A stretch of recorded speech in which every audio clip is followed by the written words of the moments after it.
ஒரு காலத்தில் அடர்ந்த காட்டில் ஒரு கொடூரமான சிங்கம் வாழ்ந்து வந்தது.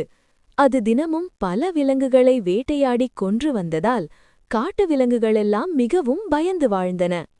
ஒருநாள் எல்லா விலங்குகளும் ஒன்று கூடி பேசின. இப்படி தினமும் பலர் இறப்பதை விட தினமும் ஒரே ஒரு விலங்கு சிங்கத்திடம் சென்று தன்னை ஒப்படைத்தால் நன்றாக இருக்கும் என்று முடிவு செய்தன. அந்த முடிவை சிங்கத்திடம் சொன்னபோது சிங்கமும் ஒப்புக்கொண்டது. அன்றிலிருந்து தினமும் ஒரு விலங்கு சிங்கத்திடம் சென்றது. ஒருநாள் அந்த வரிசையில் ஒரு சிறிய முயலின் முறை வந்தது. முயல் மிகவும் புத்திசாலி. அது சிங்கத்திடம் உடனே போகாமல் தாமதமாக சென்றது. சிங்கம் கோபமாக, "ஏன் இவ்வளவு நேரம்? உன்னை விட பெரியவனா நான்?" என்று கர்ஜித்தது. முயல் அமைதியாக, "அரசே, நான் மட்டுமல்ல, என்னுடன் இன்னொரு சிங்கமும் வந்தது. அது இந்த காடு என் காடு என்று சொல்லி என்னை தடுத்து நிறுத்தியது" என்றது.